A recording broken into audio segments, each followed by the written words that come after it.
संभाजीनगरमधील घाटी रुग्णालयात महिलेचा विनयभंग झाल्याची बातमी आहे। एक्स-रे काढण्यासाठी आलेल्या महिलेसोबत गैरकृत्य करण्यात आल्याचा आरोप होतोय। संभाजीनगरच्या बेगमपुरा पोलीस ठाण्यात या प्रकरणी गुन्हा दाखल झाला आहे। घाटी रुग्णालयातील टेक्निशियन मोहम्मद फरहान शेखला पोलिसांकडून अटक झाली आहे। घाटी प्रशासनामध्ये संभाजीनगर येथील मोठं हॉस्पिटल आहे, प्रचलित हॉस्पिटल आहे आणि या हॉस्पिटलमध्ये एक मनुष्य येतो जो ओळखीचा नसतो। तो करोना काळामध्ये कुठेतरी रोजंदारीवर इथे होता।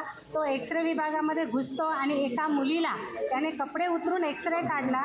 ती मुलगी अक्षरशः शर्मसार झाली आणि तिला लाज वाटली, तिच्या आईला पण लाज वाटली आणि त्यांनी महिला आघाडीजवळ धाव घेतली।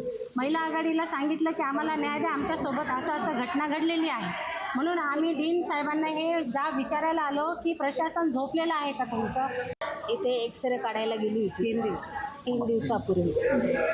तर तिला सांगण्यात आलं की तू टी-शर्ट काढ आणि मग तुझा एक्स-रे काढतो। मग प्रशासन झोपलेलं आहे का इथलं?